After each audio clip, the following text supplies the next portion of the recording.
6 Sundays ago,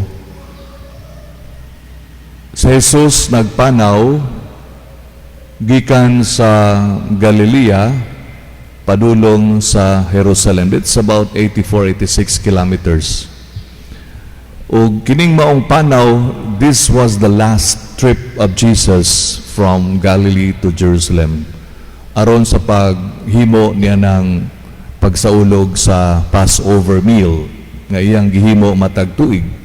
Now this time around, this is the last time. Sa iyang paghalad, sa iyang pagbiyahe, sa iyang pagpanaw, adunay daghang mga panghitabo along the route.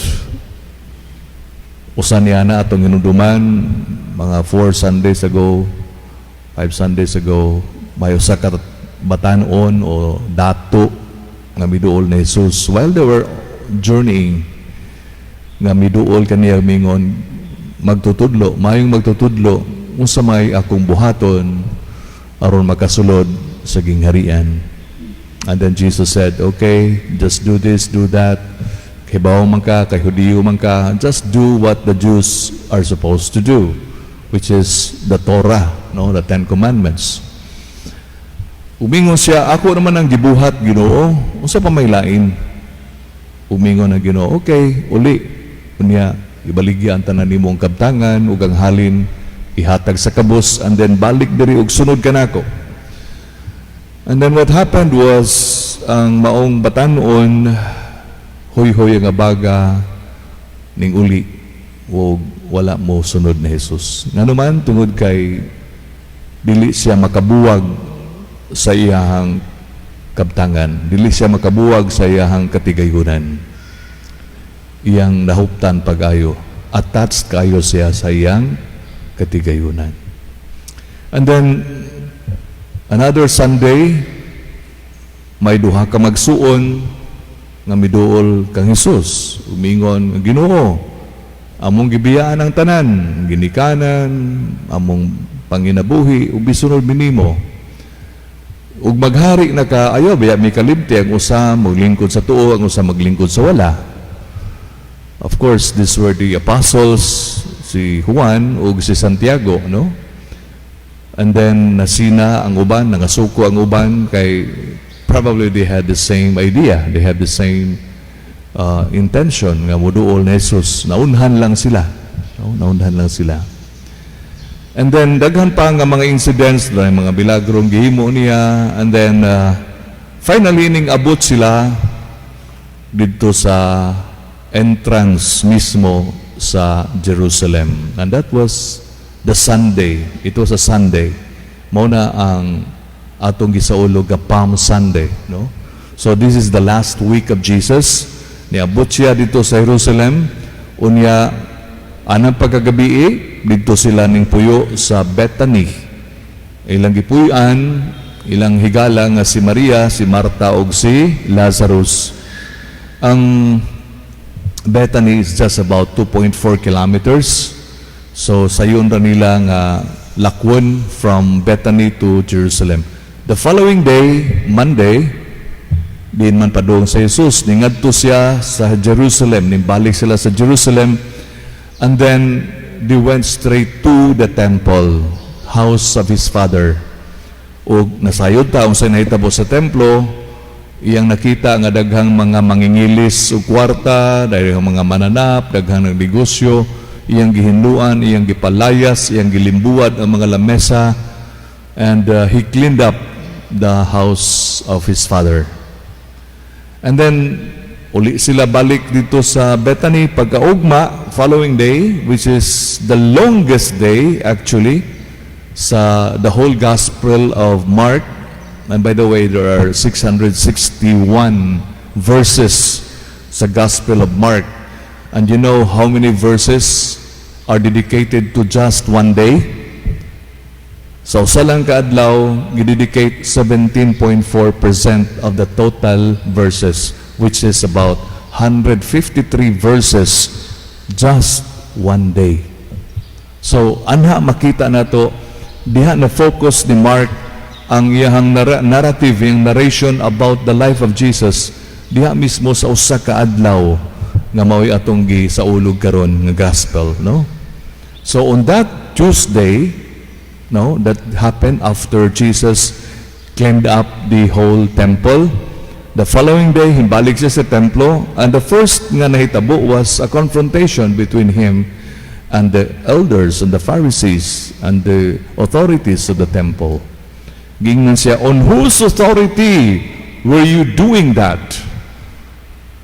Unsay imong katungod, ang kisang autoridad nga imong matong gibuhat gahapon ang imong pagpahawa, pagpalayas sa mga mangingilis o kwarta. And then we all know the story about Jesus telling them, okay, you destroy this temple and in 3 days I will rebuild this. And then they talk about the taxes, they talk about so many things on that same day. And then finally, they talk about one of the teachers of the law approached Jesus and said, Teacher, which is the greatest commandment of all? Now, remember, we mentioned this in the past. There are 613 ka mga balaod nga nasud diha sa gitawag og Torah, and are all spread in 5 books, the Pentateuch, the first 5 books of the Old Testament, na diha nato makita ang nagkalain-lain o daghan 613 ka mga balaod nga gitawag og Torah. And Jesus nagkuha siya, nag-pick up siya quotation gikan sa Deuteronomy nga libro, ug iyang gikutlo ang Deuteronomy, umingon siya, higugmaa ang Dios o paminaw Israel, higugmaa ang Dios labaw sa tanan, sa tibok mong kasing-kasing, sa tibok mong unahuna, sa tibok mong kusog. And then he quoted another book coming from the Leviticus, ug mingon siya, higugmaa ang imong isigkataw sama sa imong kaugalingon. So these two different and separate verses iyang giusa o iyang gisulti, higugma ang Dios labaw sa tanan from Deuteronomy, o higugma ang imong isikataw from Leviticus, and form it into, this is the greatest commandment, the commandment of love. That was last Sunday. Now karon, unsa man ang gospel? Jesus was still in the temple. Remember, that's the same day, They has his temple. O ang temple, dako kay ni siya, it is a huge complex. Ug dunay different courts, mga korte, different courtyards, different parts in the temple. Dunay gitawag og templo or courtyard sa mga hentil, nga bisag kinsa moduol diha. And then dunay courtyard sa mga babae. Unya nining mga courtyard sa mga babae, na dinhi napuog tulo man siguro. I think there were 13 trumpets kanang mura og turutot og porma. Maunay sudlanan sa halad nila nga kwarta, and each trumpet had a different intention. So moduol ka nito nga trumpet, muhug kag kwarta, muhalad ka nga to sa templo, para sa house of God. Now kini si Jesus, he was just observing the people who were giving the halad, Nagbantay lang siya, nag-obserbar siya diha sa courtyard of the women, So pagkakita niya, may usa ka tao ngayong nakita. In fact, usa ka babae nga usa ka widow. Unya kabus kayo. By the way, the widow during the time of Jesus is probably the lowest status nga mahatag nimo sa usa ka tawo. Nganuman kay usa ka babae is totally dependent on her husband sa iyang panginabuhi. Kung mamatay ang iyang husband, wala sa inheritance, wala sa madawat. So magdepende lang siya sa kaayo sa iyang mga relatives nga mga laki or anybody who would give her alms, So idana kaluoy ang kahimtang sa usa ka byuda. Now here comes the byuda, entered to sulod siya sa court for women, ug ninghog siya sa panudlanan sa halad. Among those ning hatag na mga dato, na mga mailhaman mo ng mga dato kay buyot-buyot man ang ilang kwarta, unya ilang ihog nga kanang mutagingting gud bitaw, kanang maklaro nga daghan kay kog gihatag o. Inanan katong gamay gihatag murag ihinay lang nag kuot-kuot dito sa panudlanan nga dili mutagingting, no? So, muna ang nahitabo, and then Jesus was able to observe that woman, that widow. Iyang gihatag pila, duha kadako. Now, by the way, this is a little confusing. Kanang duha kadako para sa mga millennials. Wa kasabot siguro pa niini, wa dili ka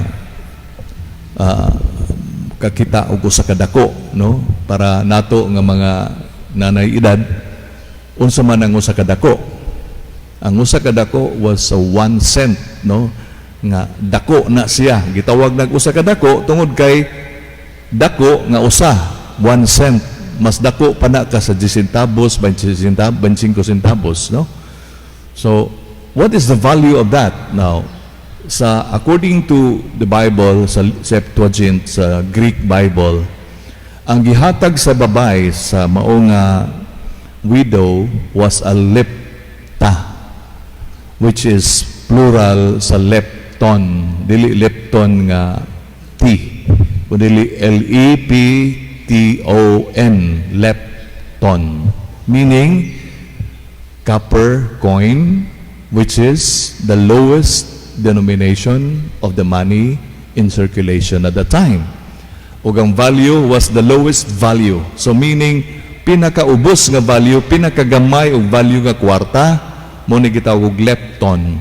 O kay duha man lepta, no? So duha ka coins ang iyang gihatag, which kung atong tanawon in equivalent sa atong kwarta, duha ka dako, duha ka 1 cent, so tupa 2 cents tanan.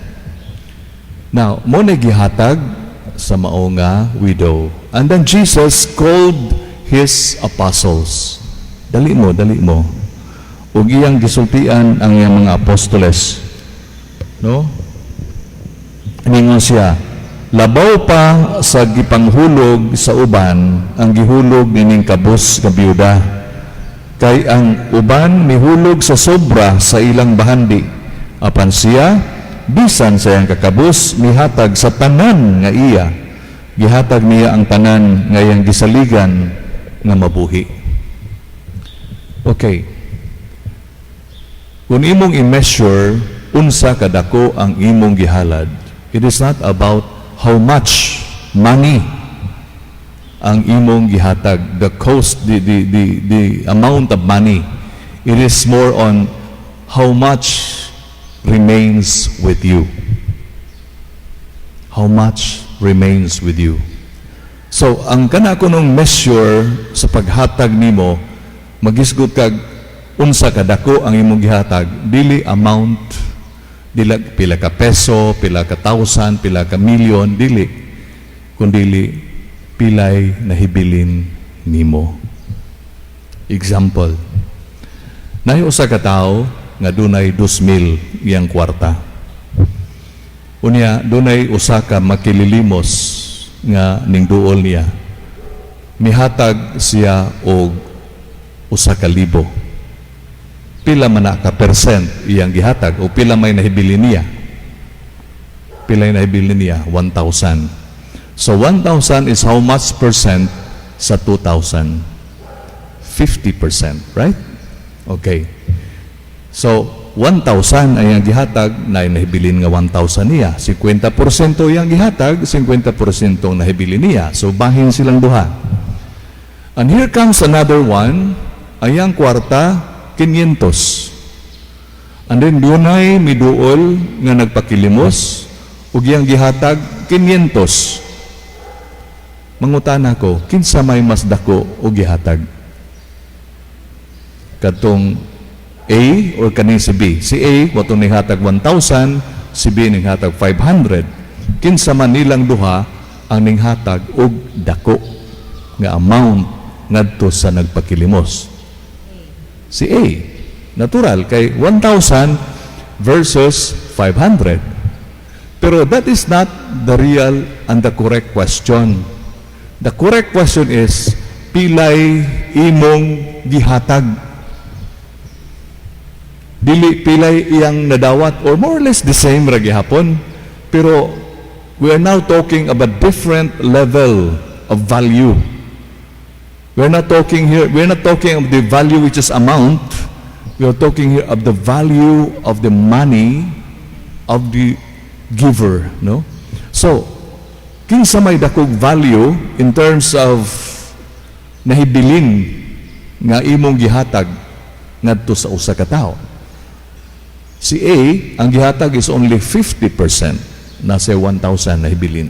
Si B, pilay nahibilin? 0. Meaning to say, 100% ang iyang gihatag. So, in terms of cost sa iyang gihatag, kinsa mas dako?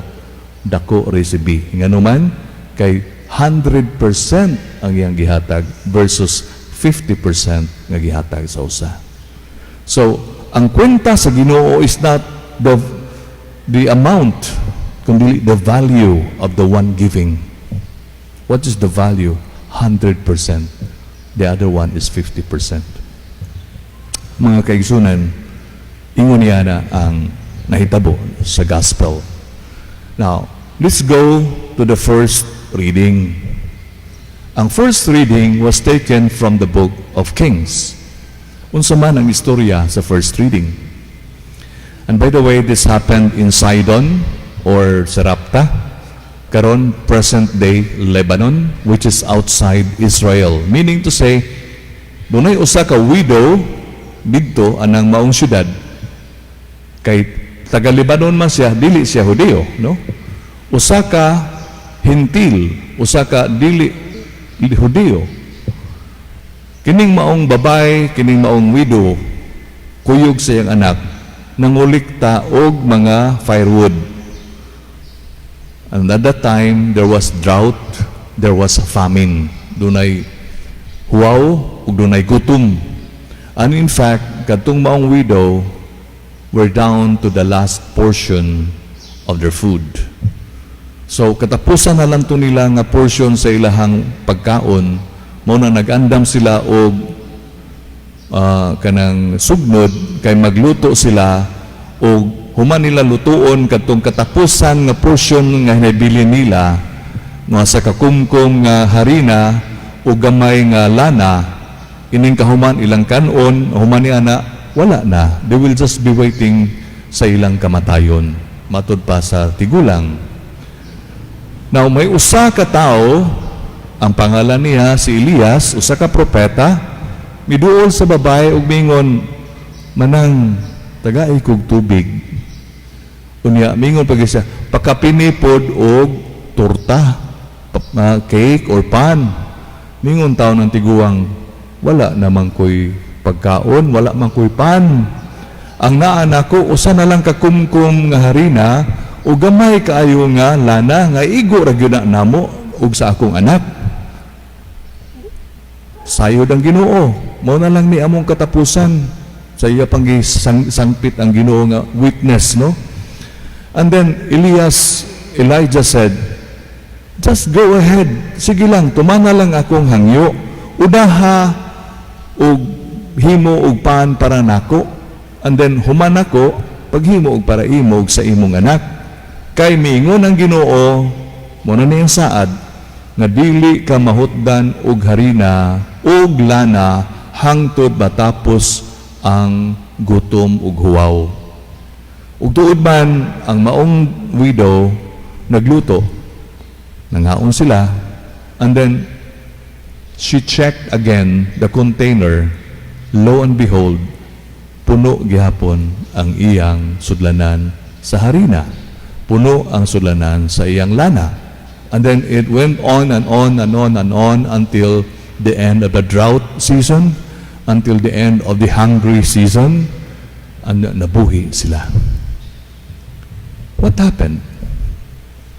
The old widow gave everything that was left on her.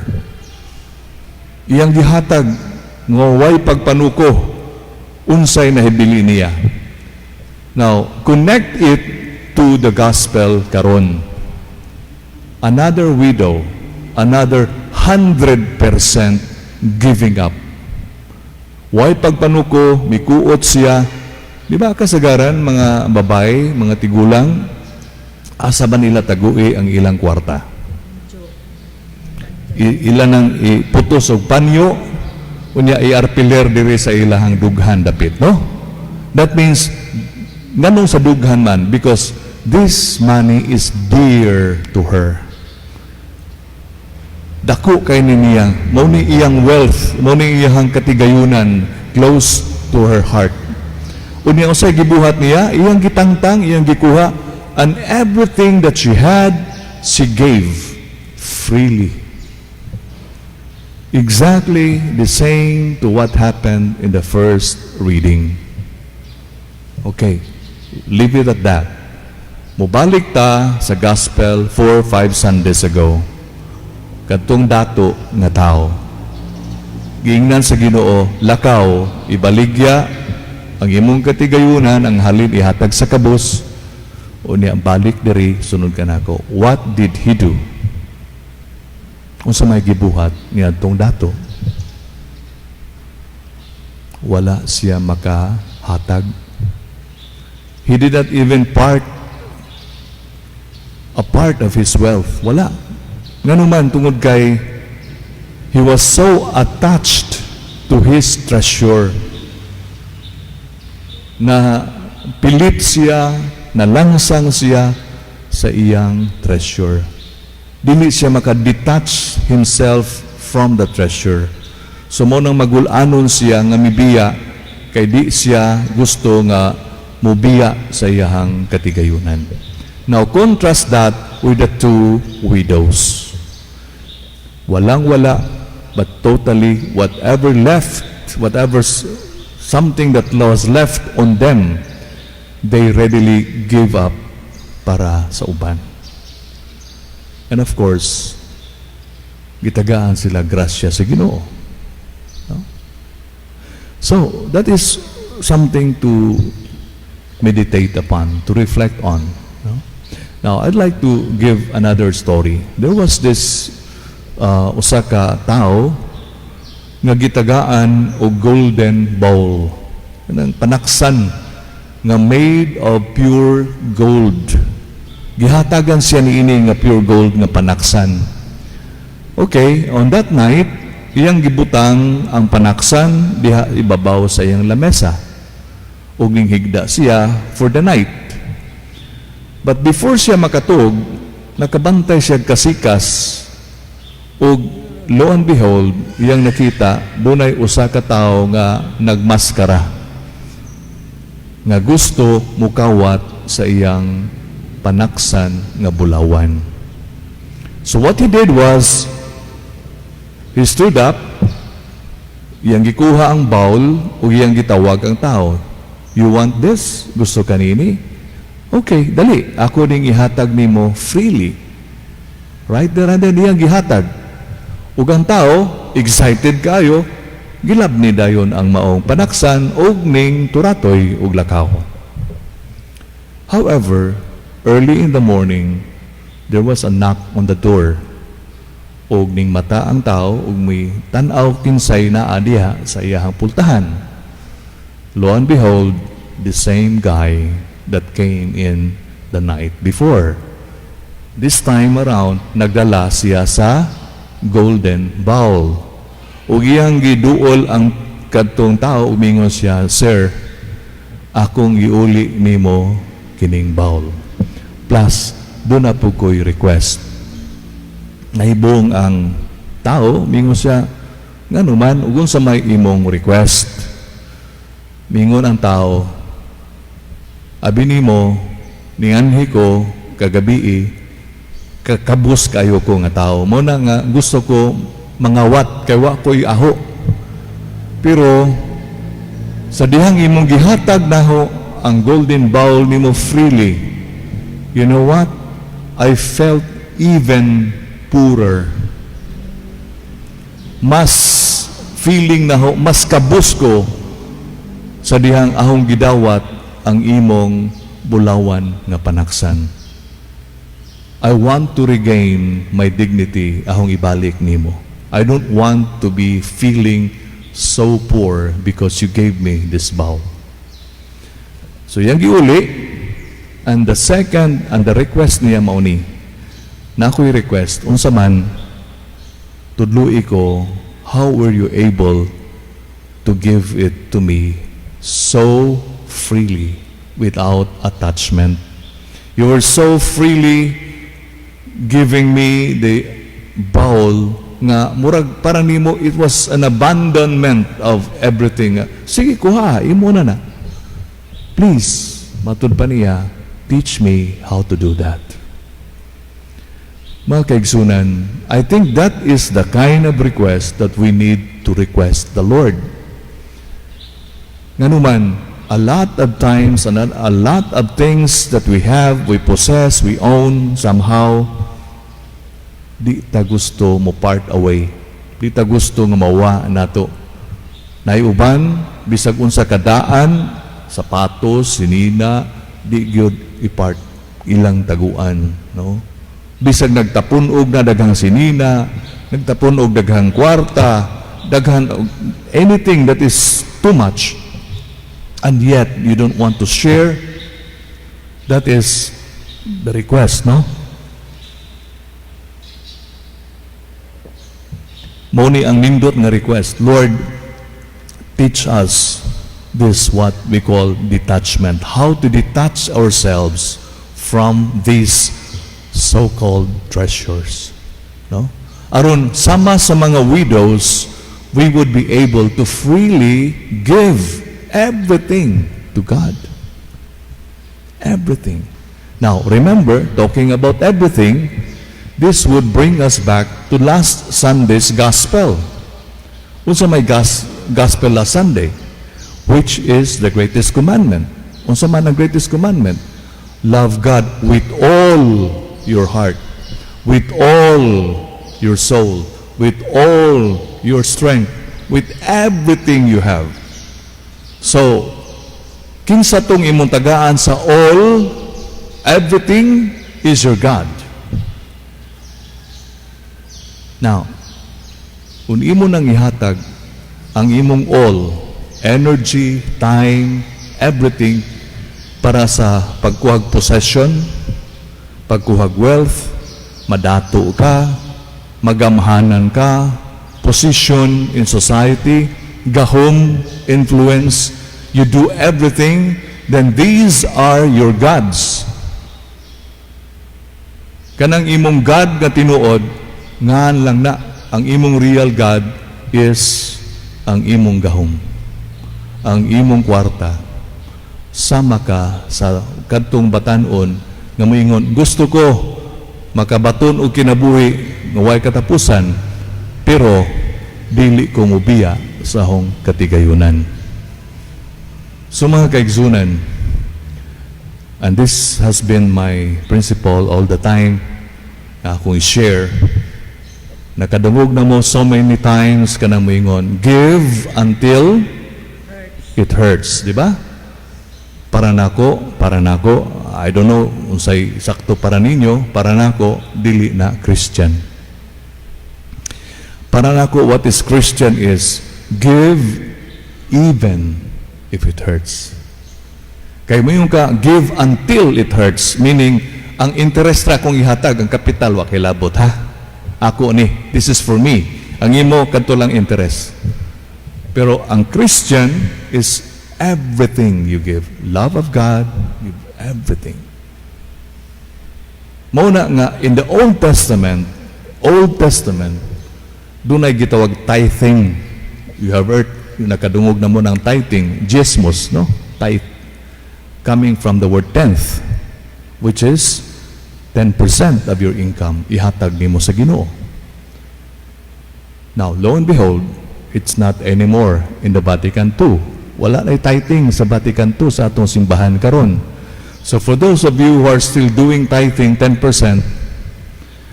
you are living in the Old Testament way. Why? Because that is only 10%.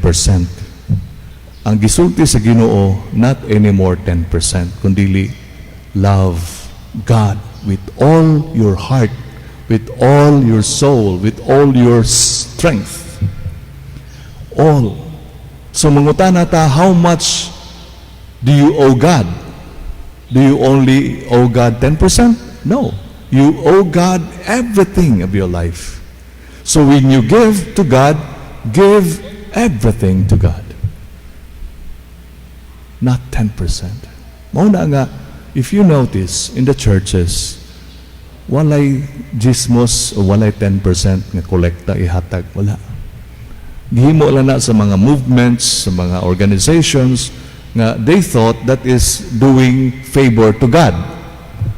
No. In fact, you're not giving favor to God. You're giving favor to yourself because you keep 90% to yourself. You just give 10% to God. So at whose favor it is? It is your favor, right? So unsa man ang gihatag sa Ginoo? With all your heart, with all your soul. When you give, ayaw pagkwenta.